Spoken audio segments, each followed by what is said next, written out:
H성형외과 백정환입니다. 남겨주신 CT랑 사진은 제가 좀 살펴봤고요. 질문 주신 내용 하나씩 보면서 조금 설명드리도록 할게요.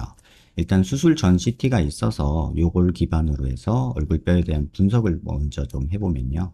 저희가 얼굴뼈를 볼 때 일반적인 수치 분석을 좀 먼저 하는데 이렇게 하악각 사이의 거리를 재요. 이렇게 재보면 지금 환자분이 102mm 정도 이렇게 측정이 되는데 대한민국 남자 평균이 102mm 정도가 돼요. 지금 여기 보시면요. 그래서 사각턱은 뭐 그렇게 많이 넓은 건 아니고요. 그 다음에 광대 너비도 이렇게 측정을 해보면 지금 한 138mm 정도 되는데 대한민국 남자 평균이 135mm니까 뭐 광대도 그렇게 많이 넓은 건 아니죠. 지금 수술 전 CT에서 두상은 조금 잘려 있는데 저희 병원 CT를 보시면 두상이 좀 보이거든요.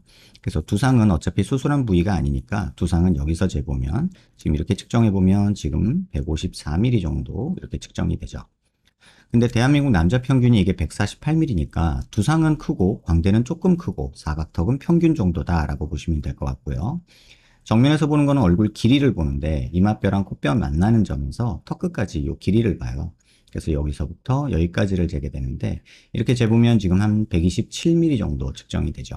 근데 대한민국 남자 평균이 125mm 정도 되니까 뭐 한 1, 2mm 정도 조금 길다라고 말할 수는 있지만 전체적으로 보면은 좌우로도 조금 넓고 상하로도 조금 긴 비율적으로는 나쁘지 않은 모습이고요. 여기서 조금 세분해서 보면 이마뼈 코뼈 만나는 점에서 이 코앞 가시까지 재면 이게 지금 53mm 정도 이렇게 측정이 되는데 대한민국 남자 평균은 이게 56mm입니다. 다시 말하면 중안면부가 조금 짧고 하안면부가 길다는 뜻인데 코앞까지 해서 턱끝까지 이렇게 하안면부를 측정을 해보면 이게 72mm 정도 측정이 되죠. 근데 대한민국 남자 평균이 이게 70mm니까 중안면부는 짧으면서 하안면부가 크니까 조금 더 큰 느낌이 들겠다 이런 생각이 드는 하안면부가 조금 부각돼 보이는 약간 턱이 큰 느낌이 있겠다 이런 생각이 들고요. 지금 옆모습에서 보는 거는 턱을 괴고 CT를 찍어서 뭐 턱에 대한 내용은 자세히 볼 수는 없지만 그래도 수술 후의 CT를 조금 보면서 이걸 좀 참고하면 좋을 것 같아요. 지금 이 상태에선 귓볼도 지금 나오지가 않아서 뭐 귓볼 대한 얘기도 할 수 없는데 지금 이 수술 후 CT에서 보면 귓볼에서 보통 남자 기준으로 한 2cm 정도 있으면 적당하다고 하는데 지금 1cm 조금 넘는 정도 남아있는 상태예요. 그래서 여기서 보시면 이 정도에서 보시면 귓볼에서 보통 남자 기준으로 한 2cm면 적당하다고 제가 말씀을 많이 드렸잖아요. 근데 이게 절대적인 수치는 아니지만 그래도 남자니까 턱은 좀 있는 게 좋지 않았을까라는 생각은 드는데 지금 보면 턱이 좀 요 부분이 좀 잘린 모습이죠. 그래도 다행인 건 아주 많이 잘린 건 아니에요. 뭐 여기서부터 한 요 정도 이렇게 쭉 잘린 모습이 보이는데 뭐 그래도 나쁘진 않다. 뭐 이런 생각은 듭니다. 그 다음에 턱 끝에 이렇게 자를 대고 코를 기준으로 아랫입술 달랑말랑한 선을 그으면 지금 턱의 돌출 정도는 나쁘지가 않아 보이죠. 근데 사실은 여기서 윗입술이 먼저 닿아야 돼요. 근데 환자분은 보면은 상악이 뒤로 꺼져 있고 하악이 앞으로 튀어나온 약간 주걱턱 느낌이고 그래서 중안면부가 이렇게 꺼져 있는 게 환자분 얼굴을 지배하는 이미지입니다. 그런데 지금 사각턱과 광대를 조금 줄여놓은 걸로 이 중안면부 함몰이나 턱의 돌출, 상악의 함몰을 교정하기는 굉장히 어렵습니다. 그래서 중안면부가 오목해서 턱이 나와 보이고 중안면부가 오목해서 안화상이 튀어나와 보이는 이런 느낌이기 때문에 사실은 이 중안면부가 나가는 게 제일 중요하죠. 중안면부가 나가는 데 있어서 가장 중요한 첫 번째 단계는 상악이 앞으로 튀어나가는 거예요. 그래서 상악이 나가면서 하악이 조금 이렇게 돌아가는 이런 방향의 회전이 되면 상악이 조금 나오고 하악이 조금 들어가면서 주걱턱 느낌도 좋아지고 상악이 나오면서 이렇게 합주기 느낌, 인중 긴 느낌이 좀 사라지죠. 그 다음에 코를 높이고 중안면부 꺼진 것들 이런 부분들을 해결을 하면 좀 그래도 완성형이 될 텐데 지금 수술이 조금 중요한 거는 건너뛰고 주변으로 수술한 느낌이 조금 있어요. 그래서 이런 부분이 조금은 아쉽다 이렇게 말씀을 드릴게요. 그래서 사각턱을 자르고 뭐 이런 것도 좋겠지만 지금 봐서는 그게 맞지는 않아요. 또한 비대칭도 있거든요. 눈 기준으로 이렇게 수평선 그려보고 얼굴 미간 중심에서 이렇게 수직선을 그려보면 지금 치아 중심 라인도 지금 잘 보시면 이렇게 조금 틀어집니다. 이것뿐만 아니라 이 좌우 폭이 조금 달라요. 이쪽 턱은 이렇게 기울어져 있고 이쪽 턱은 일자로 되기 때문에 약간 이렇게 삐뚤어진 느낌도 있거든요. 그래서 이 부분을 양악으로 해결하고 상악을 앞으로 빼고 하악을 집어넣는 방향으로 수술을 계획하시는 게 먼저였어야 되지 않을까. 사각턱 자르고 광대 자르는 거는 그닥 효과적이지 않지 않았을까라는 생각은 듭니다. 그렇다고 해서 그 수술이 나쁘다는 게 아니라 얼굴 중심 라인에서 이렇게 수직선을 그으면 지금 턱이나 전반적인 요 부분들이 코까지 포함해서 다 이렇게 삐뚤어져 있잖아요. 그래서 이 부분을 조금 교정해주고 그 다음에 중안면부, 상악 특히 이 부분이 올라오는 게 앞으로 나오는 게 좀 더 자기 얼굴한테는 좋지 않았을까 이런 생각은 듭니다. 그래서 질문 주신 내용 하나씩 읽어보면 눈썹뼈 수술을 했는데도 더 돌출된 것 같다 하셨는데 지금 눈썹뼈 보면 이 부분 갈아낸 모습이거든요. 그래서 이 부분 갈아낸 것 자체는 나쁘진 않아요. 근데 아까도 말씀드렸지만 이 중안면부가 너무 꺼져 있다 보니까 여기가 튀어나와 보이고 여기가 튀어나와 보이는 이런 아이러니가 생기는 거죠. 그런데 수술을 여기를 한 게 아니라 오히려 여기를 수술하고 여기를 수술하니까 뭔가 해도 한 것 같지 않은 느낌이 조금 드는 그런 느낌이 있는 것 같고요.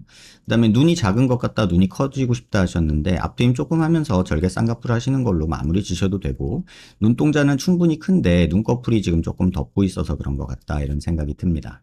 그 다음에 뭐 코도 말씀해 주신 내용으로 조금 보면요. 피부명으로 보면은 콧대도 높아지는 게 중요하지만 중안면부 함몰 환자에 있어서 가장 중요한 건 코끝입니다. 지금 코만 보면 나쁘지 않은데 지금 이 정도로 코가 높아지고 앞턱이 양악통에서 이렇게 조금 나와주고 그 다음에 이런 부분이 좀 돋아지면 얼굴이 입체감이 좀 생기면서 지금처럼 오목한 느낌이 조금 사라지거든요. 그래서 코는 지금은 아니고요. 양악 후에 생각하시는 게 맞지 않을까 이런 생각이 들고요. 중안면부가 긴 것 같다 하셨는데 실제로는 중안면부가 많이 짧고 턱이 길고 튀어나와 있습니다. 입이 나온 게 아니라 아랫입술이 튀어나온 거고 상악이 꺼져 있는 거고요. 수술하고 난 뒤에 수술한 부위에 뭔가 뭉쳐 있어서 피부에 뭔가 있는 듯한 무거운 느낌이 든다 하셨는데 뭐 이거는 수술하고 나서 뭐 플레이트 때문에 그렇게 느낄 수도 있고 뭐 흉살 때문에 그렇게 느낄 수도 있는 거라 지금 상황에서는 그 부분은 조금은 뒤로 밀어뒀으면 좋겠고 자연스러운 거 아닐까라는 생각도 듭니다. 희망사항이 입을 넣고 얼굴이 짧아지고 싶은데 턱은 또 나온 것 같고 양악을 해야 하는지 아니면 안면 윤곽 재수술로 커버 가능한지 얼굴형에 대한 현실적인 조언 부탁드립니다 하셨는데 핵심은 중안면부가 꺼져 있는 거고 상악이 앞으로 나와야 된다는 거고 코가 앞으로 나와야 되는 게 지금 환자분 얼굴에서의 핵심이고요. 그 다음에 이런 부분, 이런 부분, 뭐 이런 부분들을 조금 다듬어 주는 게 조금 돋아주는 게 환자분 얼굴에서 가장 큽니다. 눈, 코, 눈썹뼈, 이마에 대해 원장님 현실적 수술 조언이요. 눈이나 코 뭐 이런 거 다 마무리 단계 하셔야 되고요. 이 부분이 1번입니다. 그 다음에 뭐 턱 조금 뭐 생각해 볼 수 있고 그 다음에 맨 마지막으로 이마를 손보는 게 맞는데 지금 순서가 엉켰죠.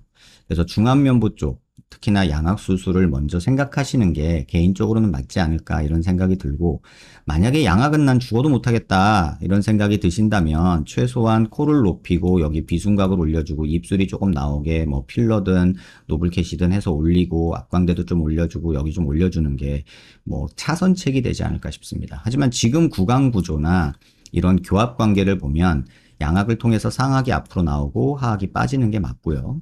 그 다음에 정면에서도 보면은 턱이 틀어진 부분이 있기 때문에 이 부분도 양악 통해서 고쳐주는 게 좀 맞지 않을까 싶습니다. 양악을 하면 코가 무너지거든요. 코 모양이 변해요.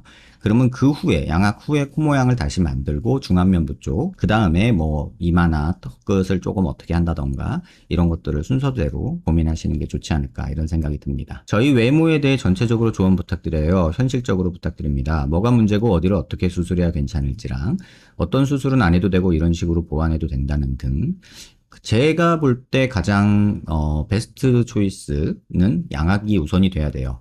단순히 중안면 함몰 때문에 양악을 하는 게 아니라 비대칭 때문에 하는 것도 있습니다. 그래서 비대칭과 중안면부 함몰을 개선하기 위해서 특히 상악의 함몰, 주걱턱 느낌을 해결하기 위해서 양악을 먼저 하시고 그 다음에 코나 중안면부 올려주는 거, 그 다음에 뭐 이마나 턱 이런 순서로 생각하시는 게 좋지 않을까 싶습니다. 수술 후 수술 부위에 뭔가 올라와 있고 뭉쳐있고 무거운 느낌이 드는데 뭐 핀 때문에 그럴 수도 있고요. 흉살 때문에 그럴 수도 있습니다. 요거 뭐 수술하면서 나중에 제거하면 되는 거니까 이거는 지금 고민하지 마시고 양악 여부를 먼저 정하셔야 될 것 같은데 개인적으로는 양악을 하시는 걸 좀 권해드리고 싶습니다. 그래서 지금 환자분 수술 이력이나 이런 것들 보면 초등학교 때부터 주걱턱 치아 교정을 해서 지금 뭐 교합은 어떻게든 맞춰놓은 상태이긴 한데 양악이 좀 필요하지 않을까 이런 생각이 들고 2022년도에 윤곽을 하셨어요. 광대 사각턱 앞턱 눈썹뼈 쉐이핑을 하셨는데 중안면부가 해결이 돼야 되는데 주변을 먼저 수술하신 게 순서가 조금 아쉽고 그래도 이제 중안면부 꺼진 거를 인식하고 계셔서 코에다가 하이코도 넣고 실도 넣고 필러 앞광대도 넣고 하셨는데 이거는 해결이 되는 게 아니라 그냥 눈 가리기가 될 거예요. 지금도 그렇게 했는데도 불구하고 굉장히 꺼져 있죠. 그래서 코는 양악 후에 하시고 코 한 다음에 중안면부 이런 순서로 수술 계획을 세우시는 게 환자분한테는 제일 맞지 않을까 이런 생각이 듭니다. 저는 양악을 기본적으로 권하지는 않는 편이에요. 꼭 필요한 경우가 아니면 양악을 막 권하는 그런 취향은 아닌데 지금 환자분한테는 비대칭 플러스 중안면부 함몰, 상악 함몰, 주걱턱 느낌 때문에 양악을 좀 고려하시라고 말씀드릴 수밖에 없다는 점 양해 부탁드립니다. 영상 한번 천천히 여러 번 살펴보시고요. 도움 되셨길 바랍니다.